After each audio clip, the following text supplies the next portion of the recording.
Good afternoon. Thank you so much for joining us for this virtual John Rugge Legacy Society event, a conversation on attracting the next generation of providers to our region.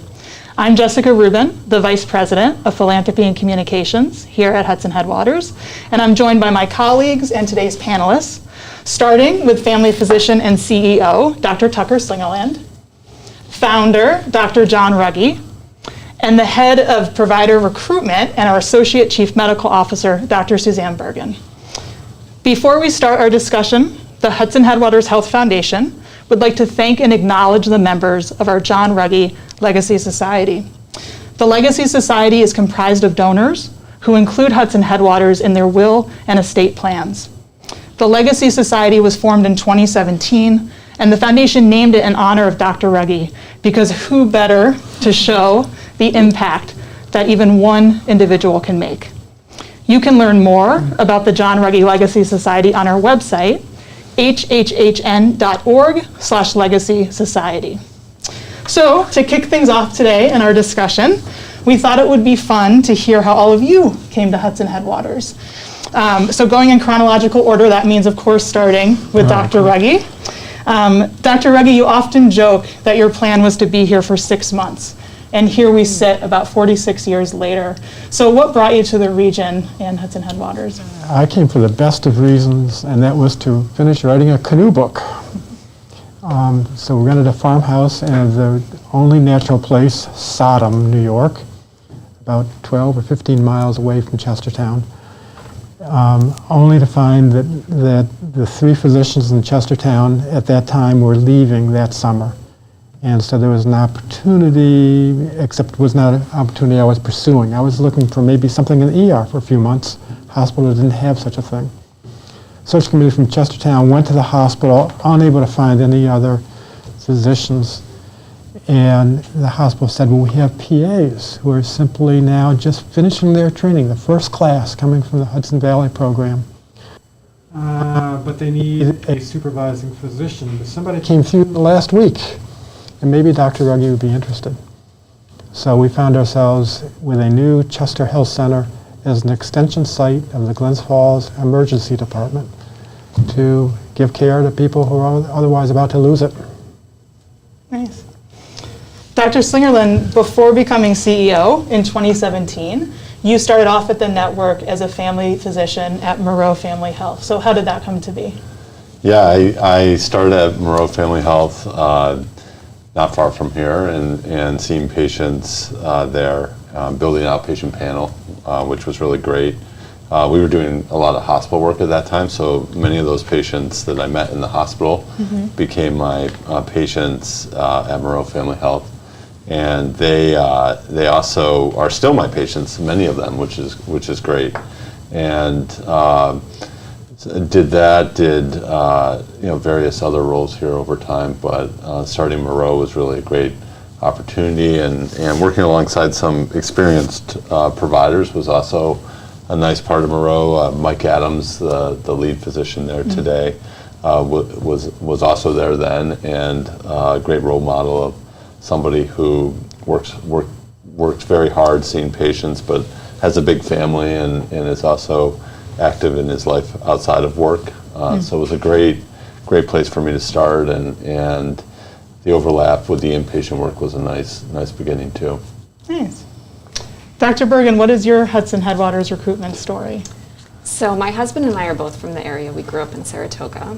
And when I was in residency, my soon-to-be sister-in-law was a nurse at Glens Falls Hospital. And we were talking about, what I would do when I finished residency, and she said, I work with these docs, and they practice somewhere in the community, and they seem really happy and pleasant all of the time. You should check them out. It might be a good fit for you. So I came home and I interviewed here, and then I also interviewed at another practice in the area the same trip. And I knew the second, I was probably 20 minutes into the interview, that this would be it for me. Awesome. I'd be here forever. So Dr. Slingerland, 2021, next year, is the network's 40th anniversary. When we think about the next 40 years of primary care, how important is provider recruitment? And then even more importantly, how does a long-term provider recruitment strategy benefit our patients? Yeah, I think the network has an amazing history. I think we have an equally amazing future ahead of us, but probably the single biggest rate limiting factor for our reach and what we can do is continuing to find really skilled and committed providers. And so recruitment is a key function that we work on a little bit every day, and we've had some good success with due to Dr. Bergen's efforts. But it's the key ingredient for the future, and we're looking for providers, physicians, APCs alike, who have ties to the area or an interest in the area, which is not too hard to convince people because we live in such an incredible resource-rich place, and really try to attract them here. I think the group setting that we have, the support, the collegiality, really are huge factors for us, and also the spirit and the sense that we have here of growth and opportunity, which is exciting for people. So it's I think a welcoming setting because we're always growing, we're always adapting, we're open to new ideas, and that's sort of the ideal setting to join because people in healthcare today have a lot of choices, which is good, but we think we're pretty unique, and but continuing to attract generation after generation of providers and staff for that matter is super important to us, and something I think we'll be working at for a long time to come. So Dr. Rugge, now that we have sort of the big picture about provider recruitment and its importance, let's rewind to the early days. So what was it like recruiting providers in those early days of Hudson Headwaters? Recruiting happened a couple of ways. One was, as I mentioned, we started with 4 PAs who had been precepting in the ER at Glen Falls Hospital. So there's a tradition, we're precepting. So we began precepting PAs from Albany and from elsewhere. And what do you know? They liked what they saw and wanted to come back. I think, for example, of Bill Connor, who precepted with us out of the Yale PA program, 1980. Bill's with us now doing his practice still all this time later. And then there were physicians. We had no ability at that point to precept or participate in training of physicians, but needed people as we were opening new health centers. So I think of coming across Dr. Way, who was then practicing in the ER, and meeting him one time when I hopped off to the back of an ambulance ride and realized that someday he would leave the ER, and then finding out, oh yeah, he's married to Dr. Bush, Harriet Bush, who was just starting a family. So found a way to invite Dan and Harriet to come to the Warrensburg Health Center. We walked through the health center, showed them all there was, and then took them for lunch. We walked down a couple blocks to Potter's Diner, now the site of New Way Lunch, and sat at a booth. There were basically a few choices. There were hamburgers, hot dogs, and hot turkey sandwiches, and iced tea. Had lunch and tried to explain over the din of the diner, only later to hear from Dr. Way that Dr. Bush was a little surprised. She thought maybe that we might have a tablecloth, a glass of wine, something to enjoy.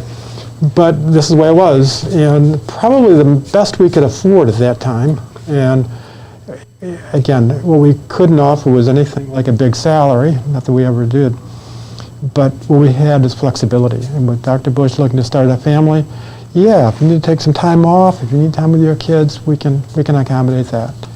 And she liked it enough that when Dr. Way finished his ER year, he joined us too. But they were short-timers. They only stayed about 35 years.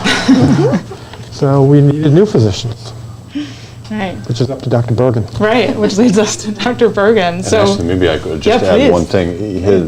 The approach really didn't change for a long time. So in 2005, when I interviewed here, I met John in Warrensburg, and we had lunch at actually a place across the street from where you took Dr. Way and Dr. Bush. And I had read about the network in Adirondack Explorer, and I was a resident in Burlington, but from Johnstown, and I remember driving over on Route 8 and going to Warrensburg, a cold fall afternoon, and meeting John after he was done seeing patients, walking across the street, and just having the sense that this was an organization that valued seeing patients, taking care of patients, really put the effort into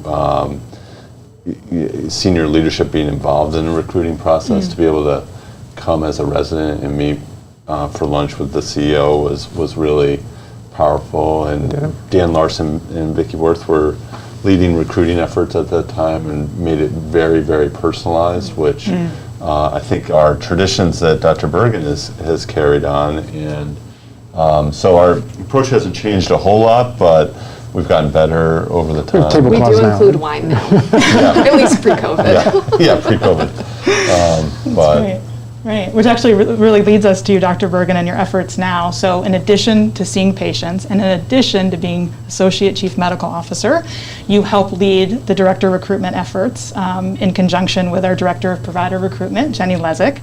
And just this year, so 2020 to date, you both have recruited 26 providers. Wow. So what is our current recruitment process like, and what is most attractive to providers who are considering a career at Hudson Headwaters? Yeah, so I think Jenny and I are really fortunate. We've been working together, for a couple of years now, and we really were able to build off of what was an incredible recruiting effort that came before us, starting with Dr. Rugge and Dan and Vicki. They developed this beautiful network that kind of brings people naturally to be interested in us.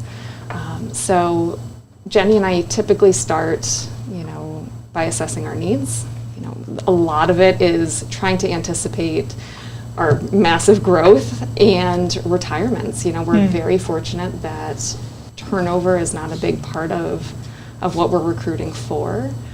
So once we have our shopping list in place, we really start looking at the people that are interested naturally, reaching out to different residency programs in the area for people who might be a good fit for the network, and then going from there. So it's a lot of interviewing, making sure we're finding the right fit, and that we're also sometimes we have the right candidate, but we also, it's really important to find the right office for them as well. Absolutely. And then, I think it's been great. We've had some really interesting stories. Tucker's story is great, using the magazine as a recruiting tool. We've even had some of our providers bring their siblings. So Tom Portuese and his brother is just a great example of some really unique recruiting that's gone on throughout the network's history. I think also we have a long-standing tradition of really trying to listen to the recruits that we bring and adapt jobs in some cases. So it's pretty hard to find two people across the network that have exactly the same job. So we've really tried to personalize people's work experience, which is, I think, a really valuable thing. It takes some extra effort. It takes a willingness to think outside the box and be creative. But we've gotten pretty comfortable doing that, and it's led to us attracting some pretty extraordinary people. Yeah, and I think that goes to the second part of your question. Our flexibility is really, and you have both alluded to it, but our flexibility is really something that draws people in. People will come and say, well, what posting do you have? And that's just not how we work. So it's usually, well, what are the hours? They're what you need them to be. So the flexibility is just unbeatable. Our provider support team is incredible. One of the things Jenny and I highlight during our interview, we have, between Kelly Barden and Krista, the teams that they support are just an amazing resource to providers that I don't think any other organization is able to do. I think the list of what draws people to us I could go on forever, but Which is why you're good at what you do. I just get really excited. Can we sign All, up? all that provider support really is key, and obviously we have a lot of competition. Other health centers, hospitals are all recruiting. But one of the things that makes a difference is it's Dr. Bergen looking to reach out, have those initial conversations and talk. Someone who can explain, this is what it's like, I'm here and I'm enjoying it. So it's not simply a matter of coming into an administrative structure, it's a matter of being invited into a family of physicians working together. Yeah, and I think that's one of the other things that is really sets us apart from other organizations in the region. We are physician-run. We have opportunities for APCs to grow into leadership roles, and whether a provider joins us and they have interest in that or not, they have a voice with their colleagues. So everybody has a say. If they feel that something's not working well, there's a really great leadership team in place of colleagues that are doing the same job they are that gets it and can make changes pretty quickly, as we've seen. And also, I think also the recognition that the growth is dependent on what the new physicians coming in bring to us, new interests, new abilities, new specialty services. And so the people coming in don't just join something, they add to what we're doing. And we can tell those stories over and over again. Right. So actually, Dr. Rugge, you bring up a good point, because in some cases, providers actually join us because the private practice that they work for or maybe even own, joins Hudson Headwaters. And this has been the case with Hudson Headwaters Women's Health at 90 South Street in Glens Falls.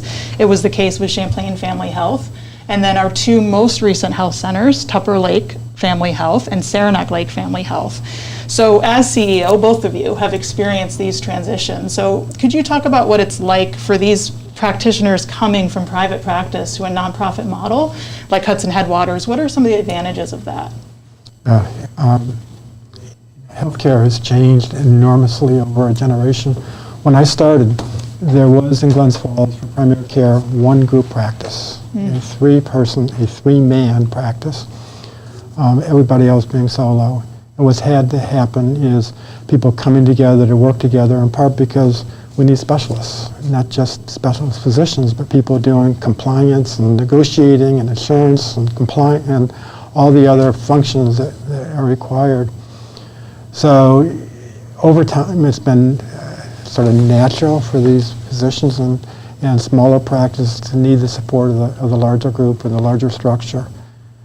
What I find remarkable, but also pleasing, is the response. And that is, none of the physicians who have joined us have ever come in saying, I've lost it, I've been defeated, I've had to join because I couldn't do it otherwise.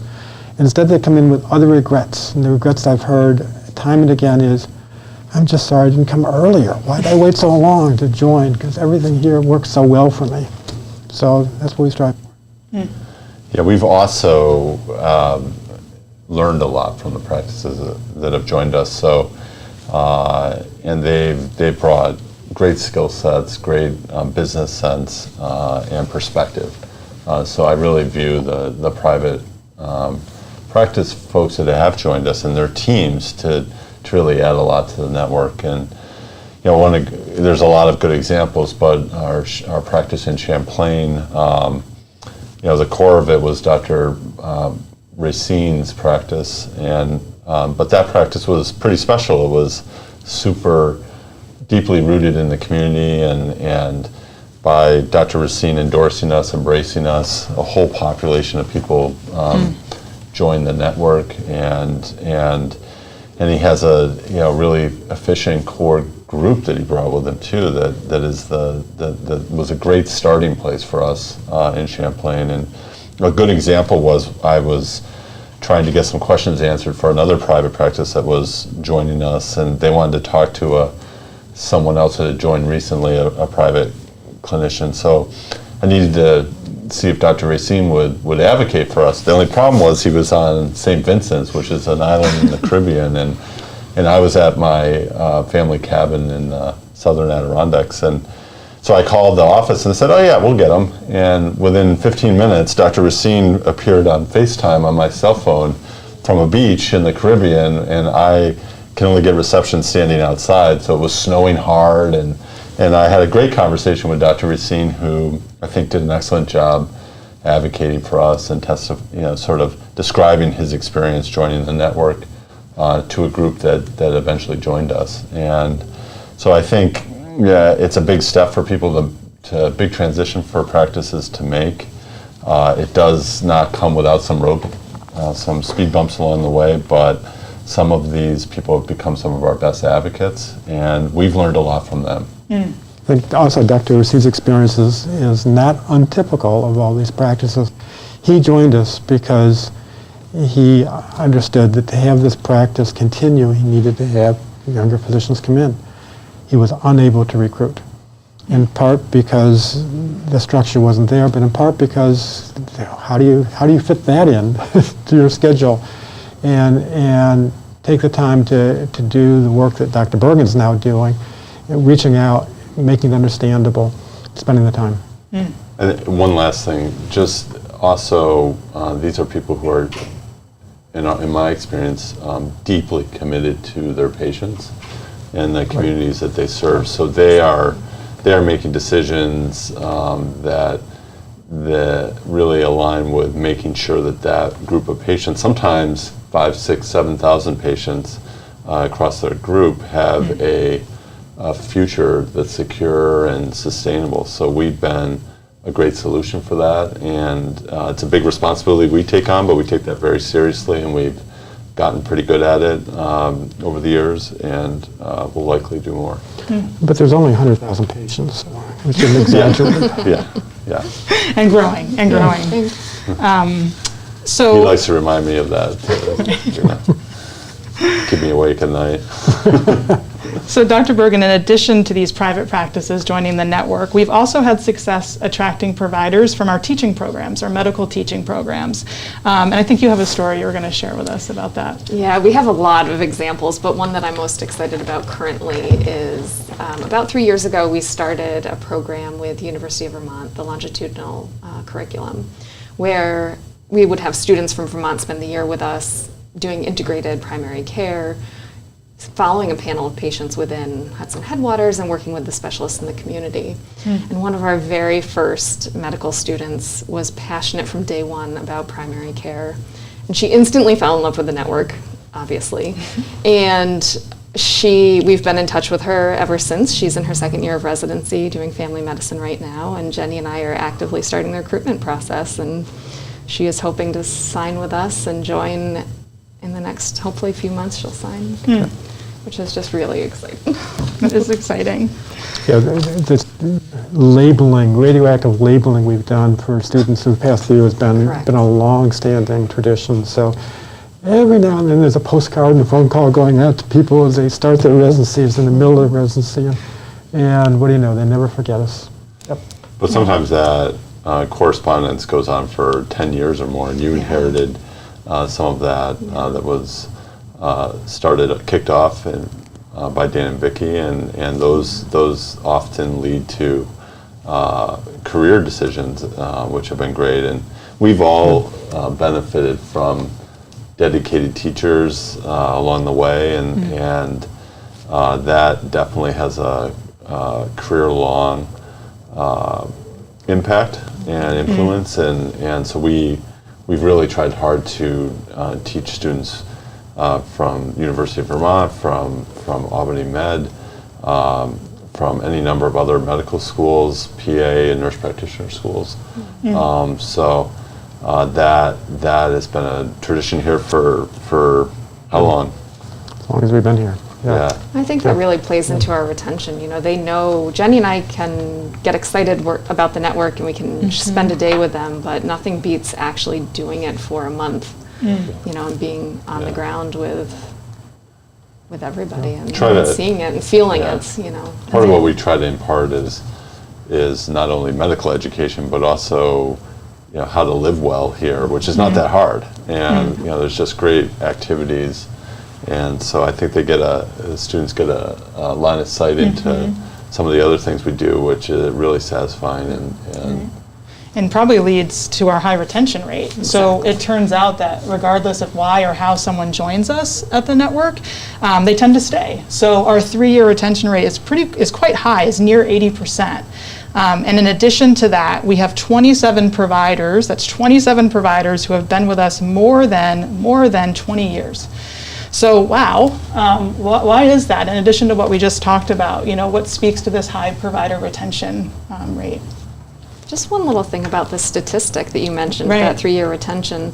So a lot of the newer providers with us, I think that number would be a lot higher. A lot of that shows our growth. We do have, if you look at the number of providers during certain decades of time with the network, our growth is really exploding. So that definitely impacts the statistic a tiny little Good point. Good point. But I think people stay because they can have that classic work-life balance. I think we all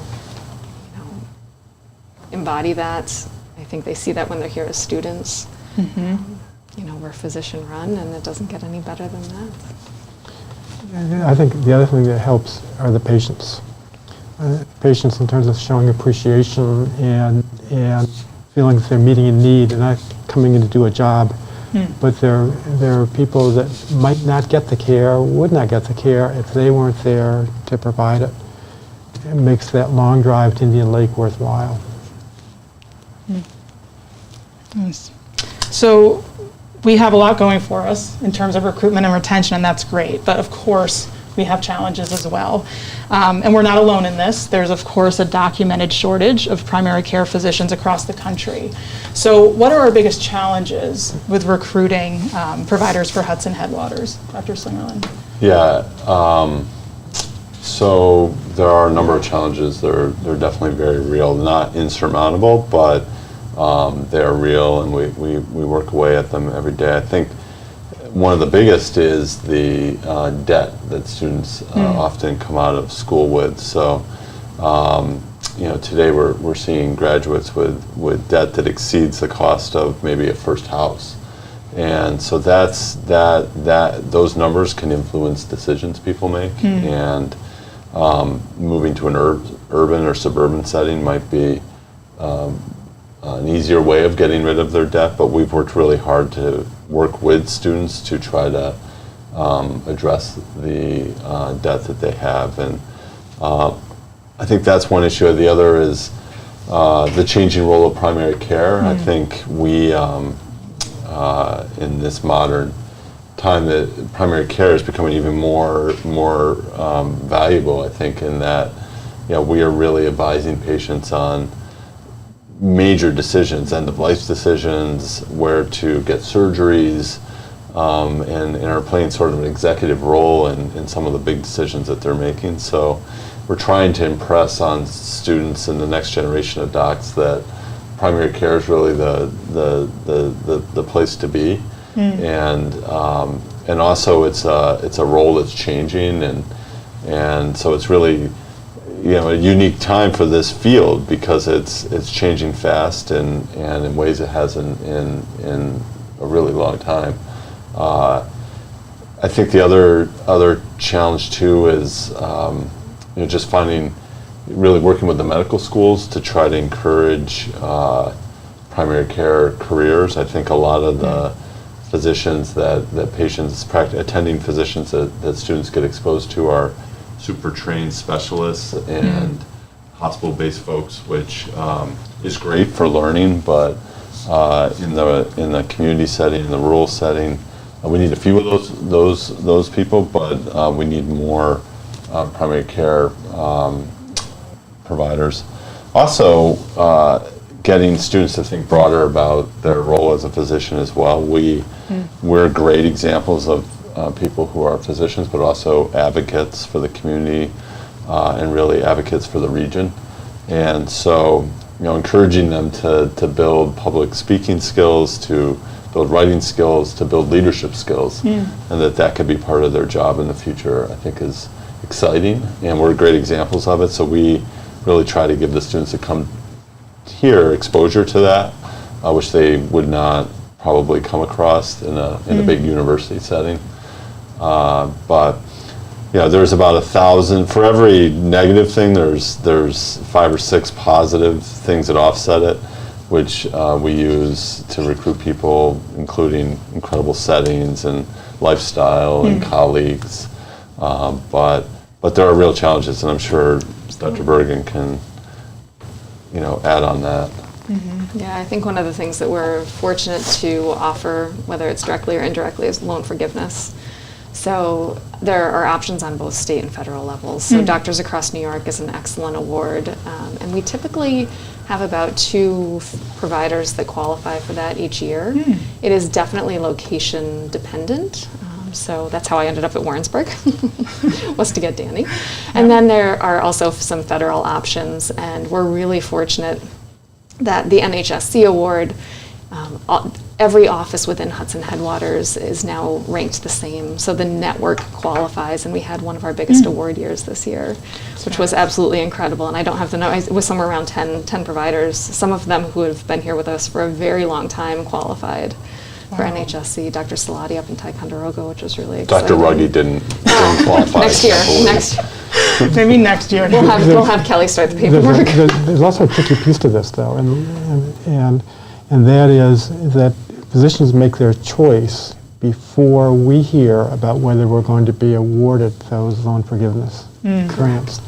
And so one of the things we've felt necessary to do is to guarantee that even if you don't get the federal award or the state award, we'll make it up. And that means we need local support and the ability to fund it on a contingency basis. And most generally we don't need to, but have to have the ability to bring the people in the first place. Because Dr. Bergen, you brought up a good point earlier that even with the options that we just described, many providers still have debt or loans outstanding. Which brings us to kind of our next topic. So to complement the loan forgiveness programs that we just talked about, both that we work into our new hire agreements and then those that exist at the state and federal level, we're exploring some other ways, to help would-be providers to Hudson Headwaters. And part of this is exploring the idea of medical student tuition assistance, essentially our version of a scholarship with hooks, if you will. The idea being that third and fourth year medical students will commit to practicing at Hudson Headwaters if they receive these. So Dr. Slingerland, can you describe a little bit more about what this might look like and how it would improve our recruitment efforts? Yeah, we really want to get up as far upstream on this as possible, and ideally we could identify kids in high school. But we're not quite there yet. And so we're really focusing on people who are in medical school right now. And we also have a separate program that we're developing for nursing, which we're really excited about. But with the medical students, it's really helping them at that point address some of their tuition costs for the commitment to returning to the area. And I think that's helpful for a couple of reasons. One, if somebody's sort of on the fence about whether or not they could afford to go into primary care, this could tip the scale for them. I think it also emotionally relieves some stress, and people can focus on their studies and really getting the most out of school. I think it also really gives us an opportunity to meet some folks early on in the process, and especially those with ties to the region, interest in the region. It may be an opportunity for us to introduce some diversity that we're hoping to capture. So it's an experiment, but not unlike many other experiments that we've done and have done well because they're well thought out. And we're excited to have the opportunity to give it a go. Wonderful. So Dr. Rugge, in addition to being founder, former CEO, and of course a physician, you have served on the board of the Hudson Headwaters Health Foundation since it was founded in 2005. The foundation is, of course, best known for capital campaigns, like for our Warrensburg Health Center, and currently we're raising funds for the new mobile health program. Medical student scholarships, like Tucker just described, would be yet another way to financially support Hudson Headwaters. So from your perspective, and I should mention a focus of the John Rugge Legacy Society, who's interested in investing in that next generation of providing care. So from your perspective, Dr. Rugge, what makes investing in this next generation of providers such a worthwhile investment for donors? That's an easy question, isn't it? For sure. I mean, without our facilities, there's no practice. And the satisfaction of driving by, say, a Warrensburg Health Center, I helped there, is ineffable. It's really important. By the same token, those buildings don't mean much if we don't fill them with patients, and the patients need physicians. And knowing that the combination of having capital of one kind but matched by capital of another to have the people we need, the physicians and other providers, who are the caregivers, is really critical. And so even though it may be a little less visible, it's equally important and necessary. And for us to maintain not only our presence, but the excellence, to find not only physicians, but physicians who we think are top-most quality, and have the commitment to stay for the long haul is really important. We know kind of firsthand how important that is. I can think of a physician who joined us because he was nearby the community that had provided a scholarship for him. And within 3 years, it was necessary for him to go back to repay his investment made by that community. Well, we happen to like that physician so well, we paid it off. This would be Dr. Slingerland, who is here because indeed he got that kind of scholarship support and was therefore able to go to medical school in return. For us to do this firsthand instead of doing a payoff to our neighboring counties would be really superb. Fantastic. So switching gears a little bit, Dr. Slingerland, in June, you launched Hudson Headwaters CARES, the Task Force for Health Equity. CARES standing for Culturally Appropriate Resources and Education Services. This is essentially our organization's diversity and inclusion initiative, and it's charged with looking at all aspects of the organization to make sure we're as diverse and inclusive as possible from the inside out, so from staff to patients. What do we hope that the CARES initiative, or how could it help strengthen our provider recruitment and retention strategy? Yeah, that's a great question. I think, as CEO and someone here in a leadership role, every day we have an opportunity to improve upon what is a fantastic start, and we have the opportunity to make improvements both internally and the work we do for patients in so many communities across the North Country. So this initiative in particular we're very excited about because it's a great opportunity for us to grow not only internal to the network but also in our outward-facing services. So we know that there are likely populations of people that we are not reaching, and we're going to need to make special effort to get to those folks. And we have a mobile unit that we're going to be putting on the road literally in a few months. But we want the network to be an open resource for anybody, all comers. And to do that, we have to be pretty conscious of how we feel, how our facilities feel, and so that we're welcoming and we're inclusive. And we've done a great job at that, but there's always room to improve and do more, and to be proactive and find the folks that we are missing and trying to understand why they may not be using our resources. So I think it's a tremendous opportunity that we have. We've already had a really great discussion here internally, and it's one of the initiatives I'm most excited about, and we'll definitely help the network evolve and grow even more in the future. So I think a lot more to come with that. Wonderful. So kind of wrapping up our discussion today, which I hope you all have enjoyed. We certainly have enjoyed having it. I'd like to end by asking each of you a question, and that is, what is the ideal characteristics and qualities that a Hudson Headwaters provider has? Should we go, Dr. Bergen, do you want to go first? Sure. So when Jenny and I started recruiting, that was one of our first questions, other than how many do we need? Right.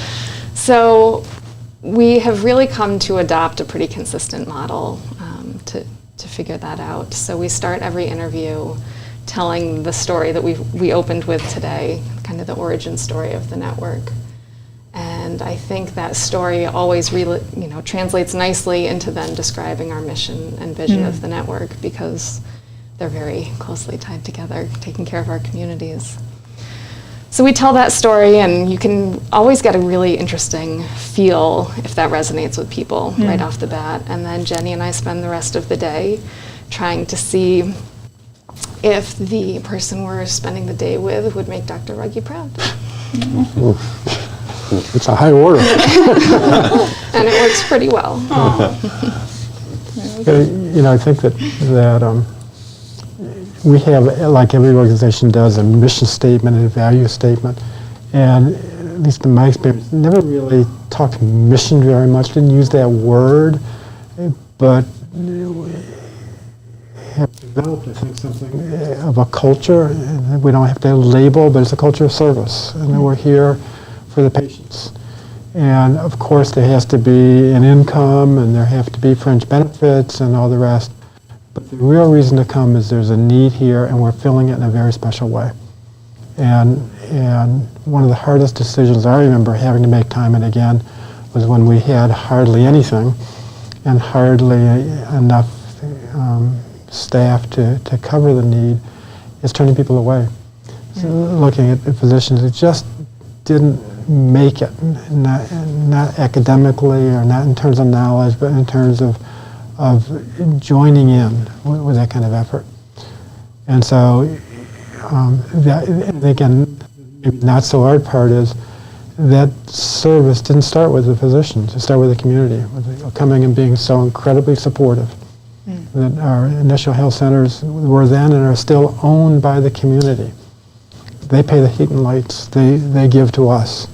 And our job is to return to them that kind of commitment that they've shown. Yeah, those are two hard Hacks to ones follow. But I would say that the John Rugge Legacy Society is a fitting name, and what we I think I quickly realized is there's only one John Rugge, and this is a person that can do a lot of things in a lot of settings, which you have to do when you start organizations.